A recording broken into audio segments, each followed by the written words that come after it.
ہندوستان کے بارے میں یہ خیال کیا جاتا تھا کہ ان کی بڑی ایک متوازن پالیسی ہے، انہوں نے مغرب کے ساتھ بھی اپنے تعلقات رکھے ہیں، اور وہ وارسا کے دنوں میں سوویت یونین کے ساتھ بھی ان کے کیمپ میں رہے۔ اب کیا ہے، اب اس کے بالکل برعکس ہو رہا ہے۔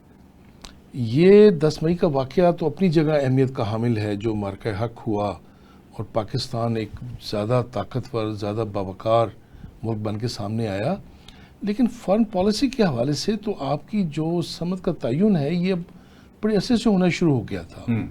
مجھے تو یاد ایک دفعہ سرتاج عزیز صاحب کے پاس یہ پورٹ فولیو تھا خارجہ امور کا، اور نواز شریف پرائم منسٹر تھے، تو انہوں نے ایک پہلی سٹیٹمنٹ دی۔ انہوں نے کہا کہ اب ہم اوپن اپ کر رہے ہیں، ہم صرف انحصار کسی ماضی کی طرح ایک بلاک پہ نہیں کر رہے۔ یہ ان کی سٹیٹمنٹ مجھے آج بھی یاد ہے۔ دیکھیں اب کیا ہوا ہے، پاکستان نے سفارتی میدان میں جو کامیابیاں حاصل کی ہیں، آپ اس سے اندازہ لگا لیں۔ سب سے بڑی بات جو کل ہوئی ہے میں آپ کو بتاؤں، کل پہلی بار ایسے ہوا ہے کہ جو آپ کا دفاعی معاہدہ ہوا ہے سعودی عرب کے ساتھ، اس پہ بھی خاموشی ہے، ابھی ملک رد عمل نہیں دے رہے۔ یہ اتنا ایک غیر معمولی واقعہ ہے اور اتنا تاریخی ہے کہ اس سے پہلے چونکہ تاریخ میں نہیں ہوا کبھی کہ کوئی ایک نیوکلیر ملک ایک دوسرے نان نیوکلیر ملک کے ساتھ ایک ایسا معاہدہ کرے کہ اگر ان ملکوں میں سے کسی ایک پہ حملہ ہوتا ہے تو وہ دونوں پہ تصور کیا جائے۔ ایسا پہلے کبھی بھی نہیں ہوا۔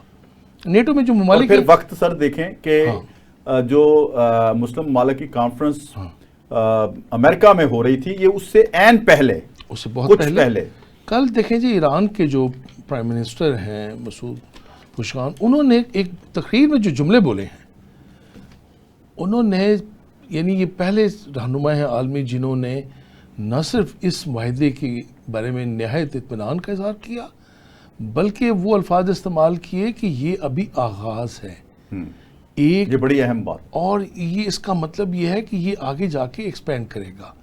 اور جو بات ہو رہی ہے اتحاد کی اور اتفاق کی، اور جیسے بھی بات ہو رہی تھی کہ یہ ان کو ملانے کے لیے یہ ایک پہلا آغاز ہے۔ اب آپ دیکھیں کہ ایران کے ساتھ آپ کہاں کھڑے ہیں۔ آپ نے ایران کی پارلیمان میں پاکستان زندہ باد کے نعرے دیکھے، آپ نے یہ جو بربریت کی اسرائیل نے ایران کے حوالے سے اور ٹرمپ نے، اس میں آپ نے ایران کو کھڑا کر دیا۔ ہم ایران کے ساتھ کھڑے رہے، ہم نے پرزور مذمت کی، اسرائیل کی بھی کی، امریکہ کی بھی کی۔ ہمارا یہاں معاملہ آپ دیکھیں، پھر مڈل ایسٹ میں یہ ایک غیر معمولی واقعہ ہوا۔ بالکل میاں صاحب سے فرما رہے تھے کہ انہوں نے تو یہ بھی لحاظ نہیں کیا، ابھی قطر سے ابھی تو ہم $400 ملین کا تو جہاز لے کے گئے ہیں ٹرمپ صاحب، اور $1 ٹریلین سے زیادہ کی انویسٹمنٹ۔ اور یہ امریکہ جو جس بنیاد پہ ان کو آپ کہہ لیں سعودی عرب ہو گیا، یونائٹڈ عرب ایمریٹس ہو گیا، قطر ہو گیا، کس وجہ سے ان کو دھمکی بھی ساتھ دیتے تھے وہ۔